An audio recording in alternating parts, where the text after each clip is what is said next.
Before you watch this video, I did make a video on Judges chapter 6, so this is the continuation of that because I didn't want to leave you guys off on a cliffhanger, okay? Also, feel free to check out the Scripture of the Gathering playlist that I just created, so you can see all of my Bible reading content. And yeah, thank you guys so much for your encouragement. You guys are absolutely awesome and I love you. Judges chapter 7. Then Jerubbaal, that is, Gideon, and all the people who were with him, rose early and camped beside the spring of Harod. And the camp of Midian was on the north side of them, by the hill of Moreh, in the valley. The Lord said to Gideon, "The people who are with you are too many for me to give Midian into their hands, for Israel would become boastful, saying, 'My own power has delivered me.' Now, therefore come, proclaim in the hearing of the people, saying, 'Whoever is afraid and trembling, let him return and depart from Mount Gilead.' So 22,000 people returned, but 10,000 remained." This was really crazy. So they went from 32,000 people to 10,000. Like, imagine getting rid of more than half of your permanents on purpose while not affecting your opponent's board in the slightest. Then the Lord said to Gideon, "The people are still too many. Bring them down to the water, and I will test them for you there. Therefore it shall be that he of whom I say to you, 'This one shall go with you,' he shall go with you. But everyone whom I say, 'This one shall not go with you,' he shall not go." What do you mean it's still too many? Isn't there like an innumerable army that they have to face? This is insane. So he brought the people down to the water, and the Lord said to Gideon, "You shall separate everyone who laps water with his tongue as a dog laps, as well as everyone who kneels to drink." Now the number of those who lapped, putting their hand to their mouth, was 300 men, but all the rest of the people kneeled to drink the water. The Lord said to Gideon, "I will deliver you with the 300 men who lapped, and will give the Midianites into your hands. So let all the other people go, each man to his home."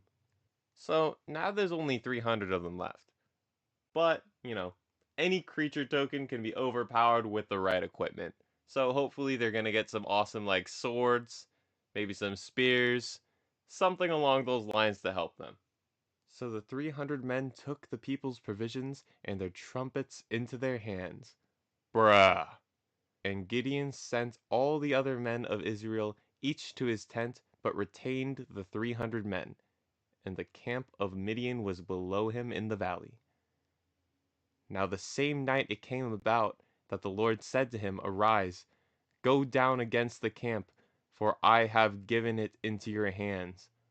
But if you are afraid to go down, go with Purah your servant down to the camp, and you will hear what they say, and afterward your hands will be strengthened that you may go down against the camp." So he went with Purah his servant down to the outposts of the army that was in the camp. Now the Midianites and the Amalekites and all the sons of the east were lying in the valley, as numerous as locusts, and their camels were without number, as numerous as the sands on the seashore. So, what I'm hearing is more than 300 men. When Gideon came, behold, a man was relating a dream to his friend, and he said, "Behold, I had a dream. A loaf of barley bread was tumbling into the camp of the Midian, and it came to the tent and struck it so that it fell, and turned it upside down so that the tent lay flat." His friend replied, "This is nothing less than the sword of Gideon, the son of Joash, a man of Israel. God has given Midian and all the camp into his hand." When Gideon heard the account of the dream and its interpretation, he bowed in worship. He returned to the camp of Israel and said, "Arise, for the Lord has given the camp of the Midian into your hands." So, from the sounds of it, I would be pretty happy too, because these two Midianites were already afraid of the Lord, and were already afraid that Gideon would conquer them. He divided the 300 men into 3 companies, And he put trumpets and empty pitchers into the hands of all of them, with torches inside of the pitchers. He said to them, Look at me and do likewise. And behold, when I come out to the outskirts of the camp, do as I do. And now we enter the combat phase. When I and all who are with me blow the trumpet, then you also blow the trumpets all around the camp and say, For the Lord and for Gideon. So Gideon and the 100 men who were with him came to the outskirts of the camp at the beginning of the middle watch, when they had just posted that watch, and they blew their trumpets and smashed the pitchers that were in their hands. When the 3 companies blew their trumpets and broke their pitchers, they held the torches in their left hands, and the trumpets in their right hands for blowing, and cried, A sword for the Lord and for Gideon! Each stood in his place around the camp, and all the army ran, crying as they fled. That's right, they still ended up winning the game, because of the Lord who gave them their win condition. When they blew 300 trumpets, the Lord set the sword of one against another, even throughout the whole army. And the army fled as far as Bethshittah toward Zererah, as far as the edge of Abel Maholah by Tabath. The men of Israel were summoned from Naphtali and Asher and all Manasseh, and they pursued Midian. Gideon sent messengers throughout the hill country of Ephraim, saying, Come down against Midian, and take the waters before them, as far as Bethbara and the Jordan. So all the men of Ephraim were summoned, and they took the waters as far as Bethbara and the Jordan.